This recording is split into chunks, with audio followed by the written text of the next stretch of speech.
You hate government, one of them libertarian types, or maybe you just can't stand the president, gun grabbers, or warmongers. Me too. That's why I invented LibertyStickers.com. Well, Rick owns it now, and I didn't make up all of them, but still, if you're driving around and want to tell everyone else how wrong their politics are, there's only one place to go. LibertyStickers.com has got your bumper covered. Left, right, libertarian, empire, police, state, founders quotes, central banking. Yes, bumper stickers about central banking. Lots of them. And, well, everything that matters. LibertyStickers.com. Everyone else's stickers suck. All right, guys, welcome back. I'm Scott Horton. It's my show, The Scott Horton Show. First guest today is Phil Giraldi, former CIA and DIA officer, executive director of the Council for the National Interest, and writer for the American Conservative magazine and UNS.com. Welcome back, Phil. How are you? I'm fine, Scott. How are you? I'm doing real good. Listen, I got a bunch of stuff I want to ask you about, including some of the great articles you've written recently. But first and foremost, I got to ask you just what in the world is going on with America and Turkey and Syria. America, I'm reading, is the Americans, our government, are abandoning the military-trained mythical moderates. They're just going to double down on the Kurds now, the Syrian Kurds. Give them some laser pointers, and let's get to work, and let's kick some ISIS ass. This is the new deal, and we're moving forward with that. And thank you, Turkey. You're letting us fly out of your Incirlik air base now, so now we can do that. And at the exact same time, Turkey, our ally, our NATO ally, is stepping up their war against our ally, the Kurds. Right. That's at the exactly same damn happening. time. Yeah. No, you're supposed to tell me I'm wrong and I don't understand it right, and that there's some other thing that's going to enlighten this. Well, it's funny. I'm working on an article for next Tuesday for the UNS, which it discusses this whole issue in some detail. But it basically is as you just described it. And the title of the article is "Snookered by the Turks." Basically, they set us up, and they used our war on terror as a way of legitimizing their launching a war against the Kurds to help Erdogan in the upcoming parliamentary elections, and so he can get the majority that he wants and continue to run the government. It's that simple. But we were taken. We were completely taken. Well, but of course the Americans had a deal with him since 11, right? That we're back in the Mujahideen in Syria together now. So who's really betraying who? We're the ones who are changing our policy from treason to less treasonous than before? Is that it? Yeah, it kind of looks that way on the surface. But the fact is Turkey has never played the game straight with us. And we've known this, and that's why it's so insane that they jumped into this deal with the Turks to allegedly oppose ISIS. You probably already know, there was a crackdown immediately about 3 weeks ago when all this started, where the Turks began arresting ISIS supporters, but actually they wound up arresting 800 Kurds and leftists and only about 50 ISIS supporters. So this whole thing was set up right from the beginning to go after the Kurds, because in the Turkish parliament right now, there's a Kurdish party which has enough seats to block Erdogan. Mm. So you accomplish two things at the same time. You get this war going, and you also get rid of this party that is the opposition, and this leads to Erdogan having elections again probably in October, in which his party will again be on top. Yeah, and just by attempting to conflate the PKK that he's picking a fight with the group in the parliament, when they're not even really the same group, are they? No, they're not. I mean, obviously, Kurds have connections, you know. Sure. The PKK is like a lot of other alleged terrorist groups in that it has a kind of a civil side, which is legal, and they also have an armed side, which is, you know, like the old IRA and that. Well, there are a couple of different Kurdish parties, right? I can't keep track of them. Yeah, there are a whole bunch of them, and some of them are armed and believe in a Kurdish state, and others just want more autonomy within a Turkish state.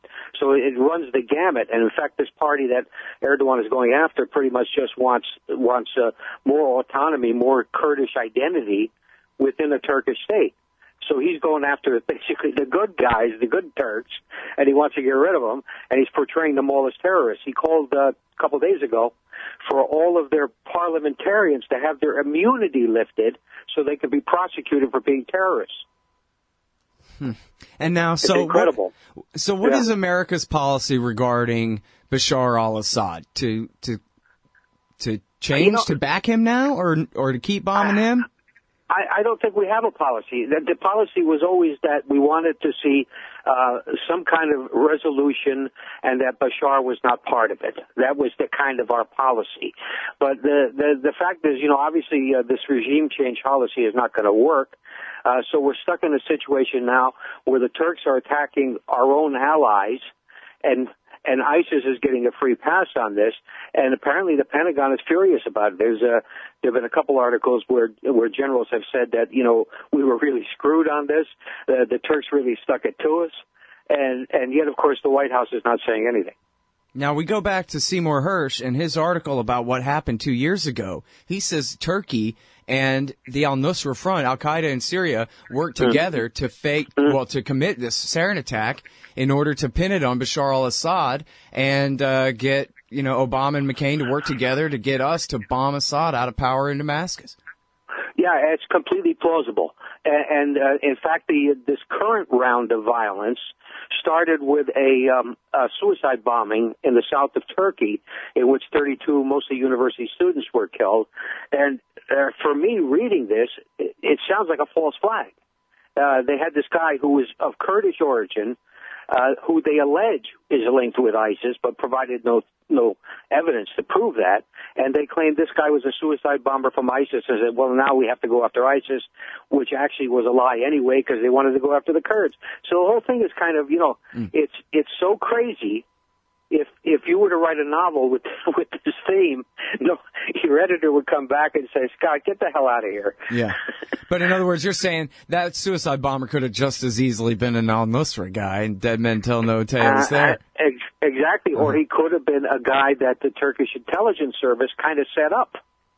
That happens too. Yeah. Man. All right.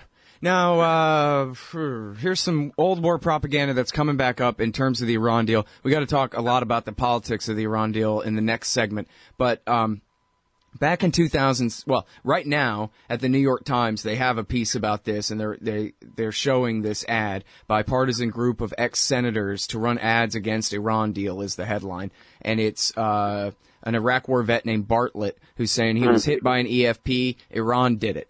And this is something that you and I have been talking about since this war propaganda was coming out in real time back in 2007. So can you tell us a bit about what's the accusation and what's the truth surrounding Iraqi EFP bombs, Phil? Yeah, well, I mean, the thing is, they're pulling out all the emotional stops. I mean, this is a wounded veteran, no question about it. But he's been put up to this thing, alleging that the Iranians were behind the allegations. If you go back, were that the Iranians were behind the technology, that the technology was advanced and so on and so forth, that could only have been done with their assistance. Of course, that was nonsense. Essentially, we're talking about basically very simple technology that is what was widely known, widely used, has been used, for example, by the IRA, has been used by a number of groups that are considered terrorists. And so that's kind of nonsense. And this attempt to pin it on Iran is kind of crazy. In fact, I think, as I recall, when you and I were talking about it, looking into it some years back, there was one of the bomb-making factories was in Baghdad, and it had nothing to do with Iran. It was being run by local Iraqis, and some of whom were veterans who knew about explosives and knew how to.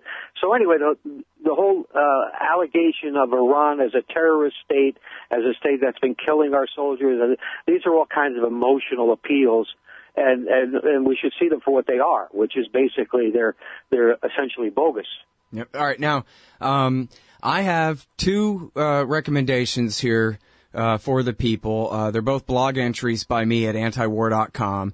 EFPs are made in Iraq by Iraqis, August 12th, 2007, and Washington Post liars caught. And this is the Washington Post telling the truth and then editing it out and replacing it with might have come from Iran when they had the truth in the thing before they deleted it. And it has links to a lot more sources, but also Phil did a 25-page study or better about this back then, and we're going to find it and post it and post the link to that ultimate refutation of this propaganda by the time this archive is posted.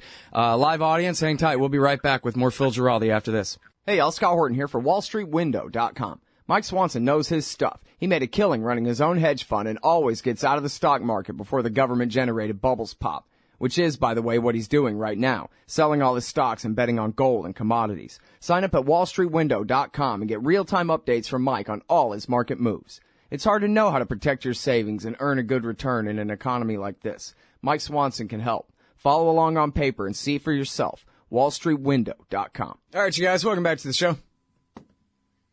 I'm Scott Horton. It's my show, Scott Horton Show. Talking with Phil Giraldi. Here he is writing at UNS.com, talking Iran. A successful agreement could restore sanity to American foreign policy. Whoa, what you been smoking, Phil? Yeah, a couple of the comments made that point that I'm perhaps being a bit fanciful about this whole thing. And first right, then drink. Yeah, well, my feeling is that, Obama has actually suffered a couple of reverses on foreign policy. If you look at Libya is regarded by almost everyone as having been a disaster, and that was an intervention by Obama. When you look at Syria, I think everybody figures that Syria and, of course, Iraq has really gone in the wrong direction. That the war against ISIS is not a success. That what's going on in that part of the world is basically a failure for the U.S. government, and that the attempt to up the fighting by claiming the sarin attack was also clearly seen as a fabrication, and that's another failure for Obama. So I'm figuring that Obama, having seen all these kind of neocon type disasters, if we can finally get a big success with Iran in particular, and also Cuba, I would put it in the same category, there might be a kind of shift in the way the foreign policy establishment in Washington looks at things, and that's what I'm hoping will happen. I see what you mean. In other words, because on this show at least, never mind on TV and the pretended consensus in Washington and all that, since Iran ain't making nukes and it's not a problem, we're just trying to put this fake issue to bed. If we can get this deal done, and then we can very safely assume that the Iranians will abide by it, and then that should dissipate that level of propaganda, at the same time being a real victory over, the neocons and the Israelis who tried so hard to stop it, and that then in effect, we'll be living in a new world where, see, the neocons got really faced down, not just by the people when Obama took their side back in 2013 in the Syria thing, as you mentioned, but faced down and beaten by the president. Then maybe that'll be a real shift in terms of just who's allowed to get away with what in D.C. now. Yeah, that's exactly what I'm saying. And if you take Iran off the table, who are we going to attack next? I mean, I guess you could say the former Soviet Union would be a target, but I don't think even the crazies in Washington are seriously anticipating that. So we've kind of run out of enemies, and I think the fact that AIPAC in this process would be defeated after spending very, very heavily on thwarting this, I think that's significant too. So I think if this kind of goes through, we might have somewhat of a shift in direction in terms of how people in Washington inside the Beltway are perceiving the options as one goes ahead. Not to say we won't possibly get a crazy Republican in as president, which of course would reverse everything I'm saying. Yeah, I wonder how bad that would be. I mean, I guess I would expect Jeb to go along with the deal. I don't know. I guess his staff, I could see him sort of in the same position as Junior, the way Bolton and all them sabotaged the agreed framework, which I guess Bush was probably, happy for them to do it, although I don't know if it was really his plan. But it wouldn't be that hard to ruin the deal once the neocons got back in. And, of course, if it's any Republican, who are they going to have for Assistant Deputy Secretary of Defense for Policy or whatever the crap? It's got to be the neocons. They don't have anybody else anymore. Yeah, that's right. That's the real danger with the Republicans. You might get a guy like Jeb Bush who actually might act sensibly in a given situation. But the fact is he's got a lot of baggage. Yeah. And the baggage are the people that are whispering in his ear and telling him what to do. Well, and apparently he's dumb enough that he might as well be crazy at this point, too. He's saying, I'll bring back torture and I'll reinvade Iraq and vote Bush. Mm-hmm. Get your son killed. And he's shouting about Iran, and he's making all the usual noises. And I mean, to me, this is what's killed Rand Paul. The fact that he's getting bad advice. I think that ultimately these people double down on what they see as a hard line that is attractive to the Republican Party base. But I'm not so convinced that's true anymore. I think that quite a lot of Americans are really tired of all this stuff. I think Ron Paul demonstrated that there is a constituency out there. And yet they get this bad advice and they make these dumbass comments, and basically they're always doubling down on what are bad policies. Yep. And now I'm all kind of nervous because I realized that on the Tom Woods show, it just posted my debate with Walter Block about whether libertarians should support Rand or not. I'm not sure what kind of blowback I'm going to get from this. But Rand doesn't believe in blowback anymore. It's radical Islam is the cause of all our problems, so I guess I shouldn't worry. Yeah, that's exactly right. You're not even on the screen. If we have all those people with beards and funny hats that are to blame for everything. Yeah.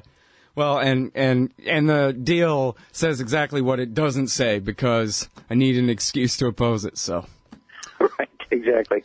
Yeah. Well, so now as far as the lobby, it ain't over yet, and you do talk in here about little D democratic activism by the people who know better, which is us. This really is the time. If anybody's going to find the time to call a congressman about anything, this might just be the one. What do you say about that? Yeah, I think so. I mean, one of the other points I make in the article is that, really, I mean, the United States went the wrong way in a dramatic way back after 9/11 when they resolved on attacking Iraq. And Iraq, of course, turned out to be probably the greatest disaster in the history of the United States foreign policy. And that's where we kind of went wrong. And what I'm suggesting here is if we get this one right, it's not going to change things completely, but it's kind of a course correction. It's a demonstration that actually we can get quite a lot by diplomacy rather than by bombing people. And I think that would be an eye-opener for a lot of the people in Washington and also outside Washington who kind of follow these issues. And I think that's the significance of it. Yeah.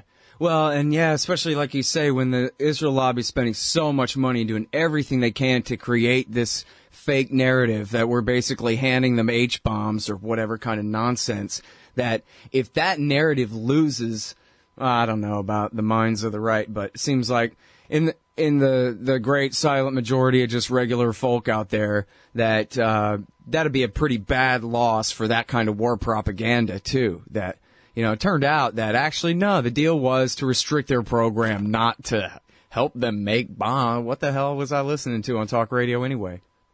Yeah, that's exactly right, and particularly as there's I think a broad consensus among the public that there were a lot of lies that were used to promote the Iraq War, and if we see kind of the same thing, and it turns out that hey, this is a good deal. Iran is not developing a nuclear weapon, and tension in the region has gone down considerably. And in fact, even now, I mean, they're talking about possibility of some kind of peace talks over Syria, and Iran is behind that. So there are a lot of good reasons to lessen tensions with Iran and to begin to treat Iran as if it's a normal country. Yep, sounds good to me. Thanks very much for your time on the show, Phil. I sure appreciate it. Okay, Scott. Take care. All right, y'all. That's the great Phil Giraldi. He's at the Council for the National Interest, UNS.com, and the American Conservative Magazine. Hey, I'll check out the audiobook of Lew Rockwell's Fascism versus Capitalism, narrated by me, Scott Horton, at audible.com. It's a great collection of his essays and speeches on the important tradition of liberty. From medieval history to the Ron Paul Revolution, Rockwell blasts our statist enemies, profiles our greatest libertarian heroes, and prescribes the path forward in the battle against Leviathan. Fascism versus Capitalism by Lew Rockwell for audiobook. Find it at Audible, Amazon, iTunes, or just click in the right margin of my website at scotthorton.org. Hey, Scott Horton here to tell you about this great new book by Michael Swanson, The War State. In The War State, Swanson examines how Presidents Truman, Eisenhower, and Kennedy both expanded and fought to limit the rise of the new national security state after World War II. If this nation is ever to live up to its creed of liberty and prosperity for everyone, we are going to have to abolish the empire. Know your enemy. Get The War State by Michael Swanson. It's available at your local bookstore or at Amazon.com in Kindle or in paperback. Just click the book in the right margin at scotthorton.org or thewarstate.com. Hey, Scott here. On average, how much do you think these interviews are worth to you? Of course, I've never charged for my archives in a dozen years of doing this, and I'm not about to start. But at patreon.com/Scott Horton Show, you can name your own price to help support and make sure there's still new interviews to give away. So what do you think? 2 bits? $1.50? There are usually about 80 interviews per month, I guess, so take that into account. You can also cap the amount you'd be willing to spend in case things get out of hand around here. That's patreon.com/Scott Horton Show. And thanks, y'all.